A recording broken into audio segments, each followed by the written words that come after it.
Hi ಎಲ್ಲರಿಗೂ ನಮಸ್ಕಾರ. Welcome back to my channel. ನಾನಿವತ್ತಿನ ವಿಡಿಯೋದಲ್ಲಿ 1 kg ಮೇಕೆ ಮಟನ್ ಸಾಂಬಾರನ್ನ ಮಾಡ್ತಾ ಇದ್ದೀನಿ.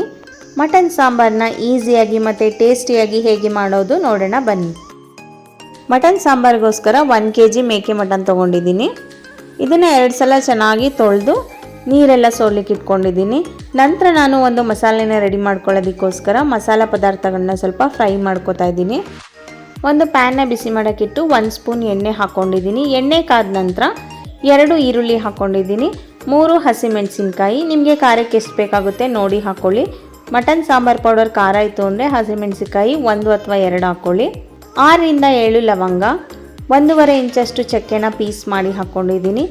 1 ಇಂಚಷ್ಟು ಶುಂಠಿ ಕಟ್ ಮಾಡಿ ಹಾಕ್ಕೊಂಡಿದ್ದೀನಿ. ಹಾಗೆ 2 ಗೆಡ್ಡೆ ಬೆಳ್ಳುಳ್ಳಿನ ಹಾಕ್ಕೊಂಡು ಈರುಳ್ಳಿ ಎಲ್ಲ ಚೆನ್ನಾಗಿ ಕಲರ್ ಚೇಂಜ್ ಆಗೋ ತನಕ ಫ್ರೈ ಮಾಡ್ಕೋಬೇಕು.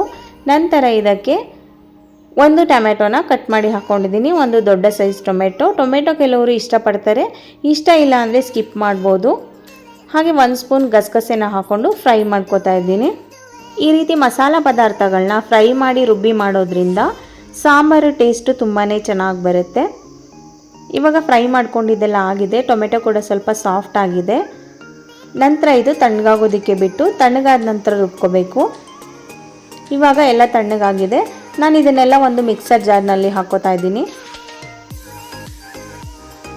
ನಂತರ ಇದಕ್ಕೆ ಸ್ವಲ್ಪ ಕೊತ್ತಂಬರಿ ಸೊಪ್ಪು, ಪುದೀನ ಸೊಪ್ಪು, 3/4 ಕಪ್ಪಷ್ಟು ತೆಂಗಿನಕಾಯಿ ತುರಿನ ಹಾಕ್ಕೊಂಡು ಅದಕ್ಕೆ ಸ್ವಲ್ಪ ನೀರು ಸೇರಿಸ್ಕೊಂಡು ರುಬ್ಕೋತಾ ಇದ್ದೀನಿ. ಇದೆಲ್ಲ ನುಣ್ಣಗಾದ ನಂತರ 2 ಟೇಬಲ್ ಸ್ಪೂನ್ ಮಟನ್ ಸಾಂಬಾರ್ ಪೌಡರ್ನ ಹಾಕಿ ಮತ್ತು ಇನ್ನೊಂದು ಸ್ವಲ್ಪ ನೀರನ್ನು ಹಾಕಿ ರುಬ್ಕೋಬೇಕು. ಮಟನ್ ಸಾಂಬಾರ್ ಪೌಡರ್ ಇಲ್ಲ ಅಂದರೆ ಧನಿಯಾ ಪೌಡರು ಮತ್ತು ಚಿಲ್ಲಿ ಪೌಡರ್ನ ಹಾಕಿ ಸಹ ರುಬ್ಕೋಬೋದು. ಇವಾಗ ಮಸಾಲ ರೆಡಿಯಾಗಿದೆ. ನೆಕ್ಸ್ಟು ನಾನು ಮಟನ್ನ ಹುರಿಯೋದಕ್ಕೆ ಇಟ್ಕೋತಾ ಇದ್ದೀನಿ. ಒಂದು ಕುಕ್ಕರ್ನ ಬಿಸಿ ಮಾಡೋಕ್ಕಿಟ್ಟು 1 ಸ್ಪೂನ್ ಎಣ್ಣೆನ ಹಾಕ್ಕೊಂಡಿದ್ದೀನಿ. ಎಣ್ಣೆ ಜಾಸ್ತಿ ಹಾಕ್ಕೊಳ್ಳೋದು ಬೇಡ, ಮಟನ್ನು ಸ್ವಲ್ಪ ಎಣ್ಣೆ ಬಿಟ್ಕೊಳ್ಳೋದ್ರಿಂದ ಎಣ್ಣೆ ಸ್ವಲ್ಪ ಹಾಕ್ಕೊಂಡ್ರೆ ಸಾಕಾಗುತ್ತೆ. ಎಣ್ಣೆ ಕಾದ ನಂತರ ಸಣ್ಣದಾಗಿ ಕಟ್ ಮಾಡಿ ಇಟ್ಕೊಂಡಿರೋ 1 ಈರುಳ್ಳಿ ಹಾಗೆ 1 ಟೇಬಲ್ ಸ್ಪೂನ್ ಆಗುವಷ್ಟು ಕಸೂರಿ ಮೇಥಿನ ಹಾಕಿ ಫ್ರೈ ಮಾಡ್ಕೋತಾ ಇದ್ದೀನಿ. ಇದನ್ನು ಒಂದು 30 ಸೆಕೆಂಡ್ ಫ್ರೈ ಮಾಡಿಕೊಂಡ್ರೆ ಸಾಕಾಗುತ್ತೆ. ಈರುಳ್ಳಿ ಫ್ರೈ ಆದ ನಂತರ ಮಟನ್ನ ಹಾಕಿ ಫ್ರೈ ಮಾಡ್ಕೋತಾ ಇದ್ದೀನಿ. ಮಟನ್ ಹಾಕಿದ ನಂತರ 1 ನಿಮಿಷ ಹಾಗೆ ಫ್ರೈ ಮಾಡ್ಕೋಬೇಕು. ಮಟನ್ನಲ್ಲಿ ಫ್ಯಾಟ್ ಏನಾದರೂ ಇತ್ತು ಅಂದರೆ ಅದನ್ನು ತೆಗೆದುಬಿಟ್ಟು ಫ್ರೈ ಮಾಡ್ಕೊಳ್ಳೋದಕ್ಕೆ ಹಾಕ್ಕೊಳ್ಳಿ. 1 ನಿಮಿಷ ಫ್ರೈ ಮಾಡಾದ ನಂತರ 1 ಸ್ಪೂನ್ ಉಪ್ಪು ಮತ್ತು 1/4 ಟೀ ಸ್ಪೂನ್ ಆಗುವಷ್ಟು ಅರಿಶಿನ ಪುಡಿನ ಸೇರಿಸ್ಕೊಂಡು ಫ್ರೈ ಮಾಡ್ಕೋತಾ ಇದ್ದೀನಿ. ಇದು ಫ್ರೈ ಮಾಡ್ತಾ ನೀರು ಬಿಟ್ಕೊಳ್ಳುತ್ತೆ. ಆ ನೀರೆಲ್ಲ ಫುಲ್ಲು ಡ್ರೈ ಆಗೋ ತನಕ ಫ್ರೈ ಮಾಡ್ಕೋಬೇಕು.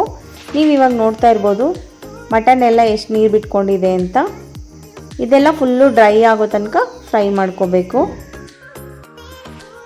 ಇವಾಗ ನಾನು 3 ರಿಂದ 4 ನಿಮಿಷ ಮಟನ್ನ ಫ್ರೈ ಮಾಡ್ಕೊಂಡಿದ್ದೀನಿ. ನೀರೆಲ್ಲ ನೀಟಾಗಿ ಡ್ರೈ ಆಗಿದೆ. ನಂತರ ಇದಕ್ಕೆ ರುಬ್ಬಿಟ್ಕೊಂಡಿರೋ ಮಸಾಲೆನ ಸೇರಿಸ್ಕೊಂಡು ಅದೇ ಜಾರಿಗೆ ಸ್ವಲ್ಪ ನೀರನ್ನು ಹಾಕಿ ತಿರುಗಿಸಿ ಹಾಕ್ಕೊಂಡಿದ್ದೀನಿ.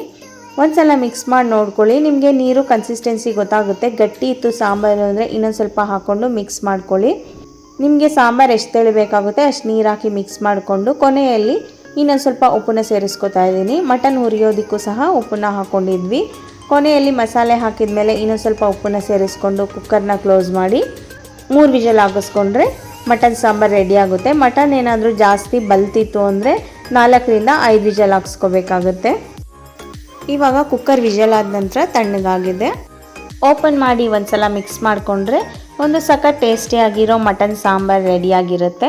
ಇದನ್ನು ನಾವು ಮುದ್ದೆ, ರೈಸು, ಚಪಾತಿ, ಪೂರಿ ಯಾವುದಕ್ಕೆ ಬೇಕಾದರೂ ಸರ್ವ್ ಮಾಡ್ಬೋದು. ತುಂಬಾ ಟೇಸ್ಟಿಯಾಗಿರುತ್ತೆ. ನಿಮಗೆಲ್ಲ ಈ ರೆಸಿಪಿ ಇಷ್ಟ ಆಗಿದೆ ಅಂತ ಅನ್ಕೋತೀನಿ. ಇಷ್ಟ ಆಗಿದ್ದರೆ ಪ್ಲೀಸ್ ಒಂದು ಲೈಕ್ ಕೊಡಿ, ಹಾಗೆ ಒಂದು ಕಮೆಂಟ್ ಮಾಡಿ. ಮತ್ತು ನೀವಿನ್ನೂ ನಮ್ಮ ಚಾನಲ್ಗೆ ಸಬ್ಸ್ಕ್ರೈಬ್ ಆಗಿಲ್ಲ ಅಂದರೆ ದಯವಿಟ್ಟು ಸಬ್ಸ್ಕ್ರೈಬ್ ಮಾಡಿಕೊಂಡು ನಮ್ಮ ವೀಡಿಯೋಸ್ನ ನೋಡಿ ನಮ್ಮ ಚಾನಲ್ಗೆ ಸಪೋರ್ಟ್ ಮಾಡಿ.